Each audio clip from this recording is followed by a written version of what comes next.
Hi there, J.R. Lewis with you on KLAM and KCDV, Monday, April the 5th. Haven't had to do one of these updates in a while, and actually, this daily briefing is largely good news, not any emergencies, mostly about an upcoming vaccine clinic and continuing to urge people to get signed up for that so they can be participants. And a few changes to the dashboard on the city website and testing times and information on what folks who are fully vaccinated can do safely, according to the CDC. We're going to talk about all of that with Dr. Sanders on this daily briefing. Again, far less frequent, but the time slot is kept open nonetheless in the 1, 5, and 8 p.m. hours on the radio, and then they go to youtube.com/Cordova TV as soon as we can get them uploaded there so you can hear them on demand or share them with anybody that you would like to have hear from the doctor on behalf of the team. Firsthand. So let's get into it. So, Dr. Sanders, the primary thing on the brain is vaccination, and another opportunity to do that is coming up. So what's the plan? So we have vaccination clinics. We've been scheduling small pods relatively frequently, actually, and we have a large vaccine pod April 7th.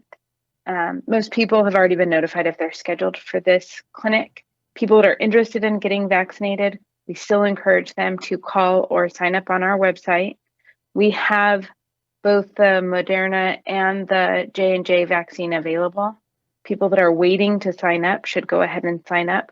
When these vaccines come in, they come in multi-dose vials, so we can't just give one vaccine at a time. We have to give, depending on the type of vaccine, we either have to give 6 or 10 vaccinations.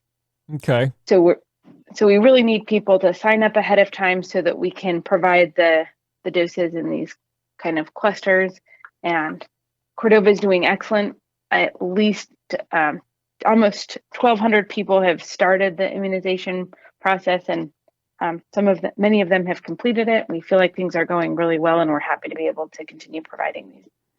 And is it a situation where people will be able to opt for one vaccine or the other, or is there a plan for how that works? At this point with our supply, we have been able to give people their preferred vaccine between the Moderna or the J&J. Okay, and if memory serves, the Moderna is statistically is more effective, but requires 2 shots. The J&J not quite as much protection, I guess, according to the straight numbers, but it only requires 1 shot. Is that right? Yes, that's true. And there is some difference in the vaccine efficacy. I think an important thing to remember is at this point, all of these vaccines have shown almost 100% efficacy at preventing death from COVID-19. Right. So right. All of the vaccines are working very well to minimize the complications. Good. Okay. So again, the 7th is going to be the time when you are going to be putting out a fair amount, and do people need to know anything in terms of walk up, or is it not, or do our clinics not work that way? Really what people need to know and be reminded of is if you got your first dose on March 10th and you were scheduled, so then we want to see you back same time on April 7th, so in 2 days at the hospital parking lot. We are going to be teaming up with Alanka during this vaccine clinic, and it's going to be a very large vaccine clinic. So if you don't have to come to the hospital parking lot for other reasons, please avoid the area. And for those that are not yet signed up, please sign up. There has been some questioning regarding the local testing availability and what our guidance is locally for testing as well. Okay. I wanted to make sure we got that information out there. Oh, yeah. No, we'll definitely do that. I know there have been some changes, but we should reinforce again, if people have been watching the governor's press conference or they watch statewide news, or, sometimes even we carry some statewide news that talks about signing up for vaccines through that state site, but that actually doesn't apply for us, right? We have our own system that's specifically for Cordova to get everybody to get everybody through Cordova's system. Is that still right? Yes, we're still using the local system. For right now, we are using the local system, yeah. Right. Okay, good. All right. So now, there are has been some new guidance since you and I last talked. It's been out for a little while, but we haven't really talked about it as far as fully vaccinated people and travel. And this comes right from the CDC. What is so these people, once they get fully vaccinated, what does that sort of mean? So once you're fully vaccinated, if you travel in the United States, you do not need to get tested after your travel, and you do not have to self-quarantine after travel.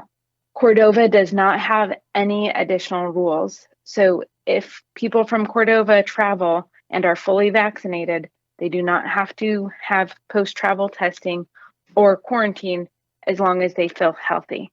Of course, there's always the caveat if people are having symptoms, we want them to call their provider and get tested.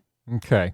And fully vaccinated meaning, with the Moderna, you've had both shots, and then there's a little waiting period after it's 2 shots for the Moderna, 1 for the Johnson and Johnson, and is there a waiting period after your last shot that then after that time you become fully vaccinated? So it takes a little time for your body to build an immune response, and we start seeing that immune response is very high at 2 weeks. So Okay. the waiting period is 2 weeks after your final shot for whatever type of vaccination you're getting. 2 weeks after your final shot, you're considered fully immunized. And as long as you're feeling healthy, Mm-hmm. you do not need any more COVID testing. We would not recommend at this time for the average person that has been fully vaccinated to do any asymptomatic surveillance testing. Okay. All right. And then speaking of testing, there's going to be as this is hopefully on its downhill slope, the pandemic as a whole, a few changes to the testing times. Yeah. One thing I did want, there are a couple scenarios where we might do some surveillance testing in the group housing settings, like the canneries, would be an area where there might be some. So I don't want to say, across the board. Yeah. There are some local people that still might have to get testing, and we'll arrange that with them. Well, and of course, if things should start to pick back up again, these are things that are being implemented as during periods where it's on the wane. But if things get crazy again, then the other things would be re-implemented. Absolutely. I know that the medical team and the local emergency response team, many of us for a good portion of the year, if not the entire year, have been working often 7 days a week and starting this de-escalation phase and starting to wind some of this down and figure out what is just going to be the hospital's normal practices has given us all a little sigh of relief. So part of this de-escalating is that our travel testing, we're no longer at the hospital having the pre-scheduled open testing times. We're asking that people that need after travel testing, if they're not vaccinated and they travel into Cordova, they need to call the hospital to arrange a test. And it is simple. We're able to get people in relatively rapidly for that to be scheduled to come in and get the test, but they have to call the hospital. There's no prearranged times. Individuals can still call Alanka, which they would like you to call and pre-register as well, but their times have not changed. Monday and Friday. And then the dashboard. Speaking of de-escalation, there's going to be a change to the update schedule, again, assuming we're in a lull. So what's the plan there? The plan for the dashboard is to start updating the information on the number of cases and number of vaccinations once a week. So that update will go out on Fridays, and it will only be going out once a week. Okay.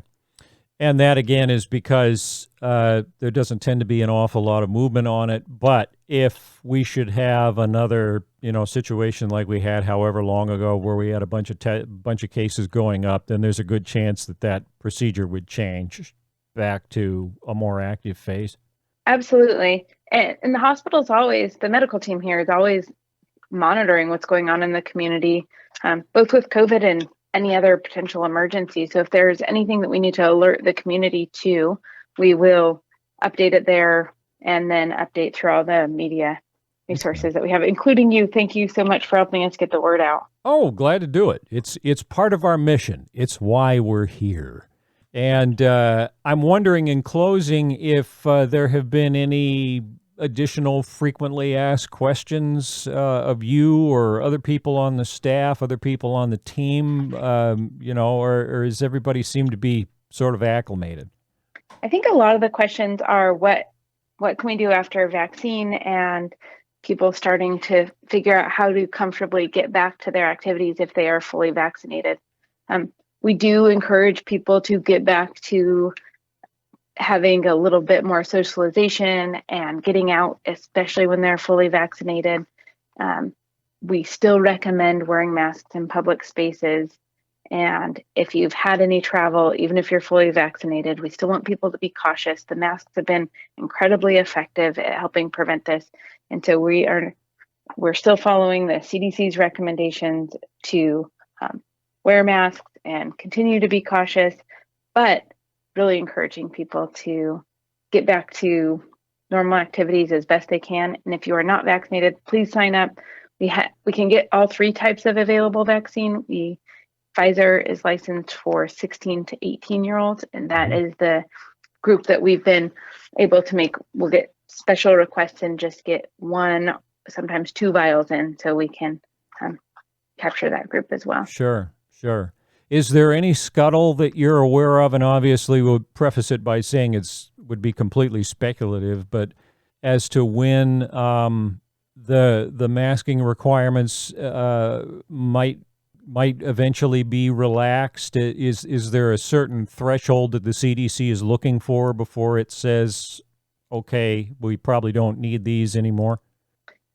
I don't know how long the CDC will continue recommending that. I know that we've seen kind of across the country, some places will go from mandates to recommendations. And just as Alaska is kind of working on stepping down the things that are required versus asking people to continue to be cautious.